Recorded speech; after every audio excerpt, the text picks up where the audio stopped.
How you doing, guys? Today we are working on the box still. As you can tell, the fiberglass top has been primered. I did sand it out once already with 600 grit. There was a few spots in it that I just wanted to touch up, so I just reprimed it, and once that dries I will wet sand it down and it's ready for paint.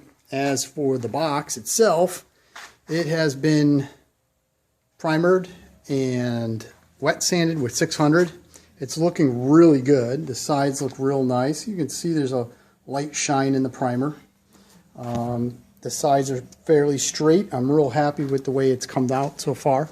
I do have this tape line on there right now. It is going to be part of the paint scheme that I'm going to put on the box, and I'm not going to reveal it quite yet because I think some will like it and some will not. So I'm getting ready to hear how some people may dislike this particular paint scheme that I'm going with, but in my mind it's cool. So we're going to put it on the metal and see what happens. All right, let me get this thing taped up and I'll be right back. With my first masking complete, I'm about ready to spray the first color onto, ooh, did I give it away? First color? Yes.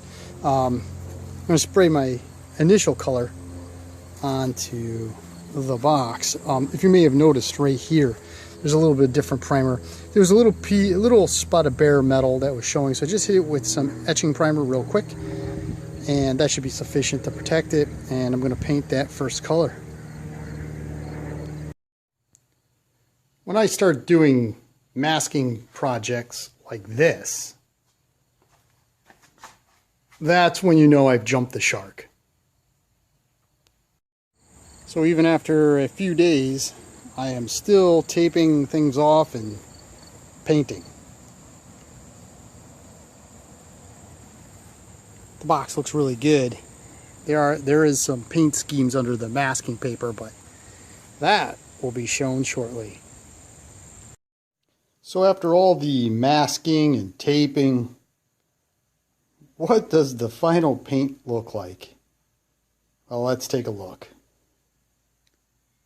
There it is.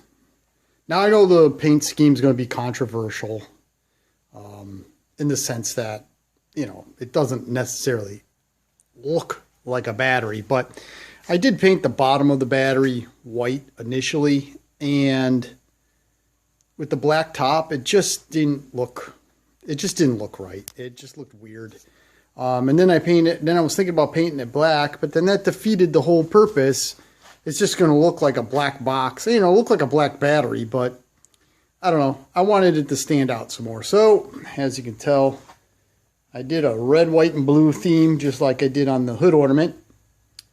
The holes in the lid were actually for these little knobs, which kind of mimics the look of an old acid battery that you would have probably found on this tractor. Now, the way the lid is actually screwed down is pretty simple. This screw, or this knob, and that knob, the one in the back and the front, because this is the front, the back is here, this is where the wiring is going to go in. Those actually screw into tabs that I made and spot welded into the box. So you just, to get the lid off the box when it's on the tractors, I'm just going to have to thumb screw off these knobs. So like that'll come off just like that. I'm going to put those off to the side here, and then you just grab the lid.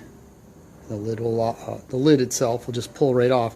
I don't have any nuts on the bottom of these knobs right at this moment in time. I will do that shortly. So those three knobs actually, come on, peace. Those three knobs will actually be bolted down tight and in place. These are the tabs that I made and spot welded, and then ultimately just drilled and tapped 1024. That's where the lid actually gets bolted down. Rectifier gets bolted into these two holes. The relay that feeds the fuse panel gets bolted into that hole. The four holes that you see like right here That's where the fuse panel gets bolted down. The starter solenoid gets bolted into those those holes on either side of the bigger hole. The bigger hole is for mounting the box to the tractor frame itself. I did have to sand the paint off right there and right there, because the box needs to be grounded to the battery on the tractor itself. Well, I hope you like the look. I wet sand and buffed it, and to be honest with you, it really did come out nice. I mean, it's fairly flat, especially for making something with a hammer and a vise. I think it actually came out pretty good. So I'm going to start loading this thing with the accessories, the rectifier, the starter solenoid, things like that, and we'll take a look at basically how everything's laid out and get this thing on the tractor. After all that taping and all that painting, there it is. My fake battery. I went with the American theme because I had done my hood ornament at one time, red, white, and blue. So just kind of go with the American theme. I did it that way. Now on the bench, it did look very intense. The red, white, and blue, it just was like, wow, I don't know if I did the right thing. But after actually putting it in the tractor, let me back up here, it actually looks pretty nice. At least I like it. You know, the fiberglass lid, I did it a nice semi-flat black after I sanded it all. All of the paint is Duplicolor engine paints. The semi-flat black is an engine paint. The red, white, and blue is an engine paint.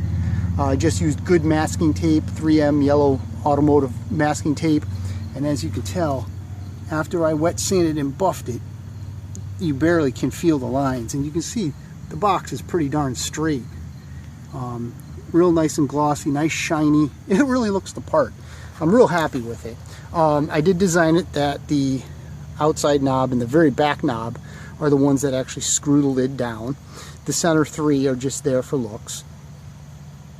It did leak a little fuel onto it already. The nut on that petcock here loosened up, so when I opened up the valve, it did dribble some fuel on the lid. You might see the staining, but what are you going to do, right? It's going to happen. All right, so what I'm going to do right now is I'm going to pop the lid off so we can take a look at the inside. With the hood open and the lid off, as you can tell, all of the electric is, you know, housed in this box. The fuse panel, the relays to turn the fuse panel on and off, the rectifier, and then my starter solenoid is way in the back there, buried under everything. So far, it's worked.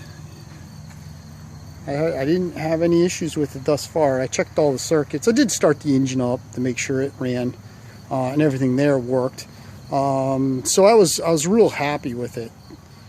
So with that, without further ado, let me start this thing up, and we'll take it for a quick ride around the yard.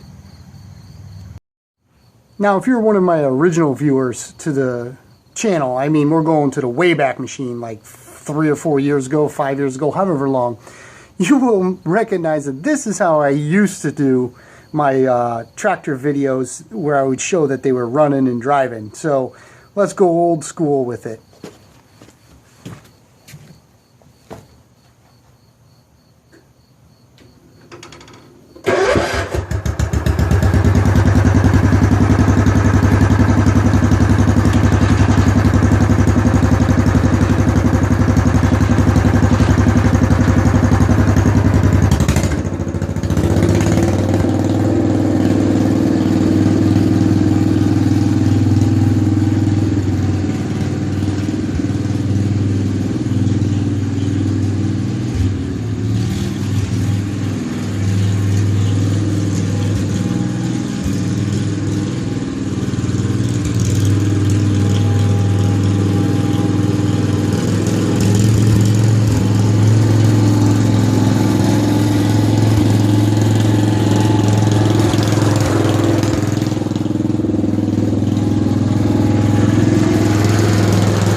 Well, there you have it.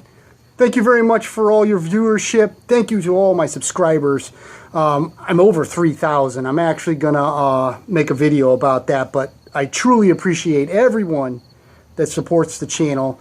I truly appreciate everyone that takes the time out of their life to watch my crazy little videos and subscribes and liking my videos. And please make comments, good or bad. It doesn't matter as long as it's, you know, as long as it's like reasonable. I leave everybody up. I don't care. But thank you very, very much. Please like, subscribe, and if you can, hit that little thumbs up button for me. It'd be greatly appreciated. And as always, guys, until the next little project, thank you very much for your viewership. Have a great day.